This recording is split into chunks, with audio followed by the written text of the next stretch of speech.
ಅಧ್ಯಕ್ಷರಾದ ಪದ್ಮಾವತಿ ಮಂಜುನಾಥ್ ಅವರು ನಾವು ಮಾತಾಡ್ತಾ ಇದ್ದೀವಿ.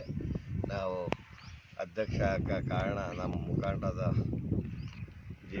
ನಾರಾಯಣಗೌಡರು, ಗೋಪಾಲ್ ಗೌಡರು, ಸತೀಶ್ ಗೌಡರು, ಬೈರೇಗೌಡರು, ನಮ್ಮ ಶಾಸಕರಾದ ಶರತ್ ಬಚ್ಚೇಗೌಡರು, ನಮ್ಮ ಸಂಸದರು ಬಚ್ಚೇಗೌಡರು ಇವರೆಲ್ಲನೂ ಅದರೊಂದಿಗೆ ನಮ್ಮ ಸದಸ್ಯರಾದ ಎಲ್ಲ ಸದಸ್ಯರುಗಳು ಇದು ಮಾಡಿ ನಮ್ಮನ್ನ ನೂತನವಾಗಿ ಅಧ್ಯಕ್ಷ ಮಾಡೋಕ್ಕೆಲ್ಲ ಅಭಿನಂದನೆ ತಿಳಿಸ್ತಾ, ಅದೇ ರೀತಿ ನಾವು ಇನ್ನು ಮುಂದೆ ಏನೇ ಕುಡಿಯೋ ನೀರು ಇರ್ಬೋದು, ರಸ್ತೆ ಇರ್ಬೋದು, ಚರಂಡಿ ಇರ್ಬೋದು, ಈ ಬೀದಿ ದೀಪಗಳು ಯಾವುದೇ ಇರ್ಬೋದು, ನಾವು ನಮ್ಮ ಶಾಸಕರು ಬಲದ ಮೇಲೆ ಈ ಹಂಗೆ ಕಾಮಗಾರಿಗಳಿಗೆಲ್ಲ ಮಾಡ್ಕೊಂಡು ಮೂಲ ಸೌಕರ್ಯ ಮಾಡ್ಕೊಂಡು ಹೋಗ್ತೀವಿ ಅಂತ ಹೇಳ್ತೀವಿ. ನಮ್ಮನ್ನ ಈ ಗ್ರಾಮ ಪಂಚಾಯತಿ ಸದಸ್ಯಗಳಾಗ್ಬೋದು, ಈ ನಮ್ಮ ಮುಖಂಡರುಗಳಾಗ್ಬೋದು, ಈ ನಮ್ಮ ಸದಸ್ಯರಿಗೆಲ್ಲ ಸೇರಿ ನಮ್ಮ ಶ್ರೀಮತಿಯವರು ಪದ್ಮಾವತಿ ಅಧ್ಯಕ್ಷರನ್ನ ಮಾಡೋಕ್ಕೆ ನಮ್ಮ ಶಾಸಕರು ಸದಸ್ಯರುಗಳೆಲ್ಲ ಒಟ್ಟುಗೂಡಿ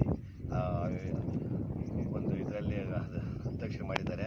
ಅದೇ ರೀತಿ ನಮ್ಮ ಶಾಸಕರು ಬಲದೊತ್ತಿಗೆ ಪಂಚಾಯಿತಿ ಅಭಿವೃದ್ಧಿ ಪಡಿಸೋದಕ್ಕೆ ಅವರು ಇದು ಮಾಡ್ಕೊಂಡು ನಾವು ಬಲಪಡಿಸ್ತೀವಿ ಅಂತ. ನಮ್ಮ ಲಕ್ಕನಹಳ್ಳಿ ಮಂಜುನಾಥ್ ಆಗ್ಬೋದು, ಕಾಂಗ್ರೆಸ್ ಮಾಜಿ ಅಧ್ಯಕ್ಷರು, ನಮ್ಮ ಶ್ರೀ ಮುನಿಯಪ್ಪನವ್ರು ಆಗ್ಬೋದು, ನಮ್ಮ ಆನಂದು, ನಮ್ಮ ಬೈರೇಗೌಡನು, ನಂಜೇಗೌಡನು, ರಾಧಾಕೃಷ್ಣನು, ಇವರೆಲ್ಲ ದೇವರಾಜು, ದೇವರಾಜು ಇವರೆಲ್ಲ ಅದೇ ರೀತಿ ನಮ್ಮ ಸದಸ್ಯರೆಲ್ಲ ಸೇರಿ ನಮ್ಮನ್ನ ಅವಿರೋಧವಾಗಿ ಆಯ್ಕೆ ಮಾಡಿದ್ದಾರೆ. ಅವ್ರಿಗೆಲ್ಲ ಒಂದು ಹೇಳುತ್ತಾ